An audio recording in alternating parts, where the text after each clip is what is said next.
Hi Otters, and welcome to your next guided reading session. So today it's going to be slightly different, and we are going to be finding out about the lady called Bessie Coleman. Now, instead of having a standard text like we have been in guided reading so far, you've actually got a really short YouTube video that you could watch, and the link to this is on the website. And instead of having a text or on a PDF to read, there is a website link here which is also on the website for you to have a look at and to read through and find some information out about Bessie Coleman. If you've not read the text yet or looked at the webpage or the YouTube video, please can you pause me here whilst you do that and then press play when you're ready to answer your next questions. Okay then, so let's start with our quick start questions. So we've got 3 quick start questions. As always, if you want to answer these in one go, you can pause me here whilst you work out the answers, or you can keep playing and we can go through them one at a time. Question 1. Bessie Coleman was the first African American to do what? So already I'm thinking this is the first question of our comprehension, so it's probably going to be near the beginning of our text. The key words here that I'm looking for are first African American. So if you have a look through the text on the website, I wonder if you can find the paragraph where it uses those words, first African American. Hopefully you spotted it right at the beginning of the text, and it actually says first female African American. I wonder what she was the first person to do. That's right, she was the first female African-American pilot ever to hold an international pilot license. So if you wrote international pilot license or something along those lines, you'd get the mark for that. Question 2, where was Bessie Coleman born? Okay, so it's a where question, so we're looking for a place. Pause me whilst you have a look through this, and then press play when you're ready for your answer. So hopefully you've spotted it on the website. It's under the picture, right at the top of the text. It tells you where Bessie Coleman, when and where she was born and where she died. And she was born in Atlanta, Texas, USA. I wouldn't give you the mark for saying America or USA, I'm afraid, because that's a very big place. But I would give you the mark if you just said Texas, but well done if you said Atlanta, Texas as well. And then question 3, why did Bessie Coleman go to France? So for this one, I'm going to be looking for the word France in the text to find out why she went there. And it's a bit further on in the text. In fact, I'll give you a hint if you need it. It's under the section of flying. So pause me whilst you look under the section of flying and find out why she went to France.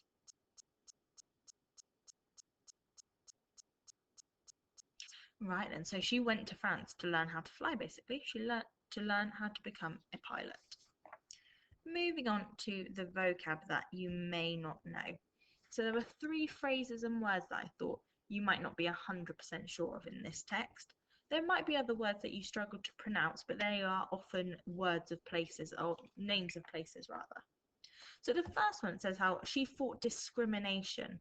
Now, discrimination is quite a hard thing to describe, so I actually had to get the definition up for this.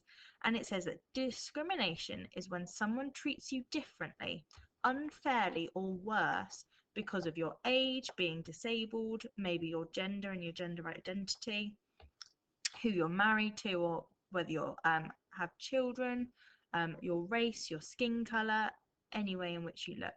So discrimination is when someone treats you differently, unfairly, or worse because of your race, maybe your religion, your ethnicity, and maybe your gender as well. Lots of different ways you can be discriminated against, and it's not a good thing. As well as this, it says that Coleman's father was disturbed by the racial barriers in Texas. Now, barriers are something that stops you from doing something, and racial barriers means that because of his race, because of the color of his skin, that stopped him from doing some things in Texas, which he didn't like, and he eventually moved out of Texas for that reason. So the color of his skin, the racial barriers stopped him from doing things which he didn't think was fair.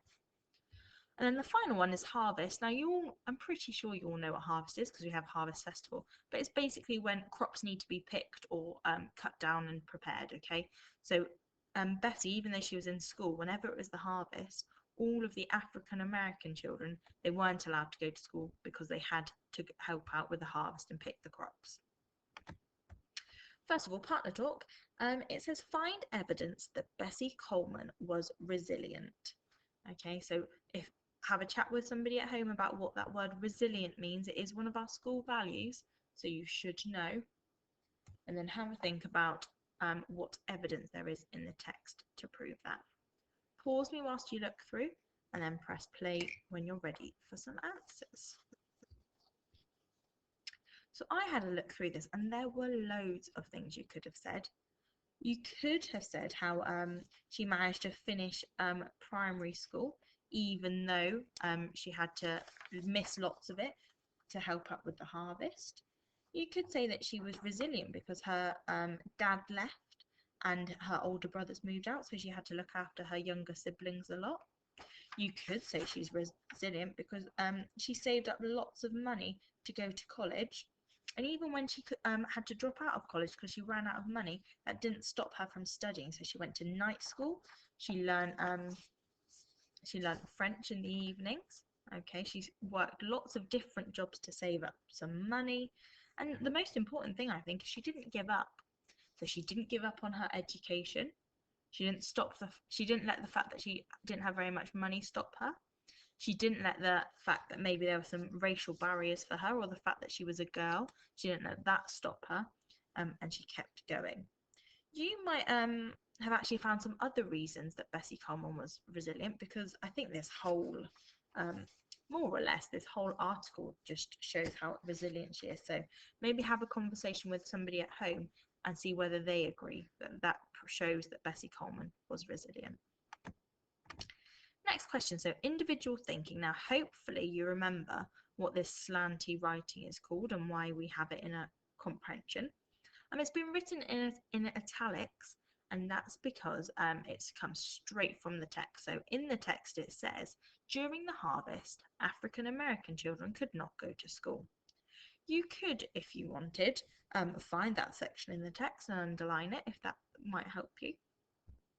But the question is, what does this tell us about attitudes in America at the time?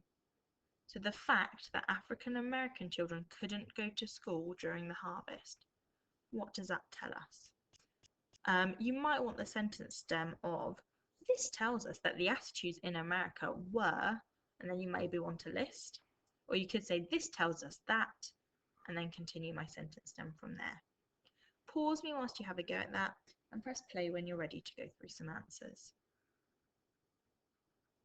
So again, you could have phrased this in lots of different ways, but the idea that we wanted is about those racial barriers, about that, let's go back one, about that discrimination and how it wasn't fair. So how people in America and the attitudes in America were very unfair towards African American children and people of a different race. So you could say it was unfair, African American children and people were disadvantaged because of it. There was discrimination towards these people. So just because of the colour of their skin, they were unable to get an education. And I think that's quite unjust. You might have used lots of different words actually to describe this. So please send these in because I'd be really interested to see your thoughts on this. Okay, and don't forget that for these people, white people, they just thought this was normal. Okay, some people didn't even realise how discriminatory it was, and how unfair it was on those people. So yeah, I'll be really interested to see your answer for this question. Next one. So this is a find question. So we know we're going to look straight into the text and we're going to just copy what it says in the text. So it says, find 2 jobs that Bessie Coleman did to save money so that she could achieve her dreams. So we only want 2 jobs. And this is to help us save money. I do not want her being a pilot or teaching other people to fly. That is a job, but that is not the job she had to do to save money. That was her dream. So whilst you find me 2 jobs, not 1, not 3, I need 2 jobs that Bessie Coleman did to save money. Pause me whilst you have a go at it, and then press play when you're ready to move on. Okay then, so hopefully you found 2 answers. Now, I will give you a mark if you said about her during the cotton harvest, if she's working in the fields, that would be 1 job. You might not have had that one because you could have had how she trained to be a manicurist, that would be a mark, and she also managed a restaurant. Okay, and that says that under the flying section. So you could have had 2 of those. Probably would have had the manicurist and the managing a restaurant, but also if you had her working in the cotton fields during the harvest, it did say she got some money, so I would count that as a job. Next question. So it says, why do you think a stamp was issued in Bessie's honour and a street was named after her? So why do you think a stamp was issued in Bessie's honour and a street was named after her? You might want to use the sentence stem, something along the lines of, I think that a stamp was issued in Bessie's honour and a street was named after her because. Pause me whilst you have a go at this one and press play when you're ready to discuss some answers. So depending on what you said here, we could have had lots of different answers, but something along the lines of how Bessie Coleman was a notable person. She was the first female African-American woman, hence her being a female, first female African-American pilot ever to hold an international pilot license.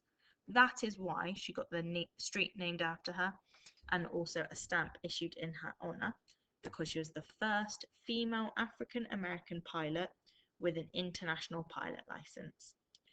You might have expanded on that and said how resilient she was and how she persevered and how maybe she was a good role model to others.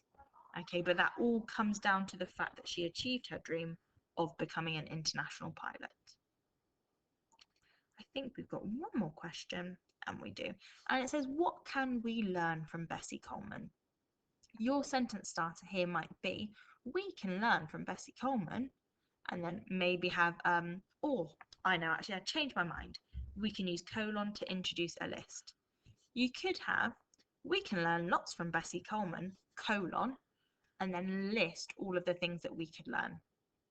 I'm not going to go through the answers to this because you might all write something different, but I will try to respond to your marking and share some good ideas with one another. So the sentence stem that I would use is, we can learn a lot from Bessie Coleman, colon, and then write the list. Lovely. I will leave you to it and I will join you again in a couple of days for your next guided reading lesson. Bye.